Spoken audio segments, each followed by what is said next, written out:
తిరుమల కల్తీ నెయ్యి కేసులో సిట్ విచారణ పూర్తయింది. వైసీపీ హయాంలో జరిగింది నెయ్యి కల్తీ కాదు.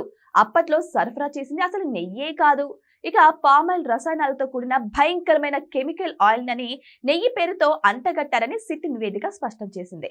అంటే ప్రమాదకరమైన రసాయనాలతో పవిత్రమైన శ్రీవారి ప్రసాదాన్ని దారుణంగా అపవిత్రం చేశారని తేల్చారు. నెయ్యి స్కామ్ లో రెడ్ హ్యాండెడ్ గా దొరికిపోయినా వైసీపీ నాయకులు మాత్రం అడ్డంగా బకాయిస్తున్నారు. అసలు నెయ్యి కల్తీనే జరగలేదని వాదిస్తూ జనాల చెవిలో పూలు పెట్టే ప్రయత్నాలు చేస్తున్నారు. కానీ ఇందులో ఒక వాస్తవం ఉంది. నెయ్యిలో ఇతర నూనెలు కలిపితే కల్తీ అవుతుంది. అసలు నెయ్యి లేకుండా రసాయనాలు మాత్రమే అంటగడితే దాన్ని కల్తీ అనకూడదు, మోసం, దగ, కుట్ర అనాలి.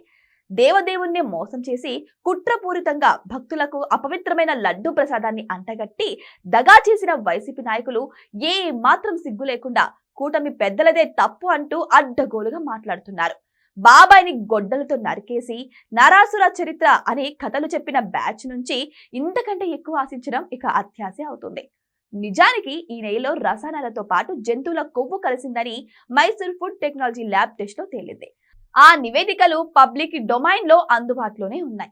అయినా సిట్ అధికారులు భక్తుల మనోభావాలు దెబ్బతింటాయనే కారణంతో పంది కొవ్వు అవశేషాల గురించి ఛార్జ్ షీట్ లో ప్రస్తావించలేదని తెలుస్తోంది.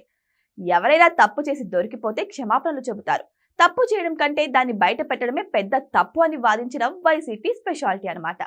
ఇక కూటమి ప్రభుత్వం అధికారంలోకి వచ్చాక తిరుమల శ్రీవారి ప్రసాదాల కోసం సరఫరా చేసిన నెయ్యిలో భారీ స్కామ్ జరిగిందని బయట పెట్టారు. అప్పటి నుంచి ఈ కుంభకోణాన్ని బయటపెట్టిన కూటమి పెద్దలదే తప్పు అని వైసీపీ అధినేత జగన్మోహన్ రెడ్డి, ఆయన వంది మాగధులు, వాళ్ళ భజన మీడియా వాదిస్తున్న సంగతి అందరికీ తెలిసిందే. ఇప్పుడు వీళ్ళకి ఇంకొంతమంది కొత్త మోసగాళ్లు, దగాకోర్లు తోడయ్యారు. ఏం చెప్పినా నమ్మే వాళ్ళు ఉంటారనే ఓవర్ కాన్ఫిడెన్స్ ఇక వైసీపీ బ్యాచ్ లో కనిపిస్తూనే ఉంది. కానీ ప్రజల్ని తక్కువ అంచనా వేస్తే, జనాల తెలివిని తేలిగ్గా తీసుకుంటే ఏమవుతుందో 2024 ఎన్నికల ఫలితాలలోనే తెలిసొస్తోంది. అయినా వైసీపీలో ఏ మాత్రం మార్పు రాలేదు. జగన్ అండ్ కో ఎన్ని కథలు చెప్పినా నెయ్యి పేరుతో స్కామ్ చేశారనేది వాస్తవం. ఏడుకొండలవాడి పట్ల ఘోర అపచారం చేశారనేది పచ్చి నిజం.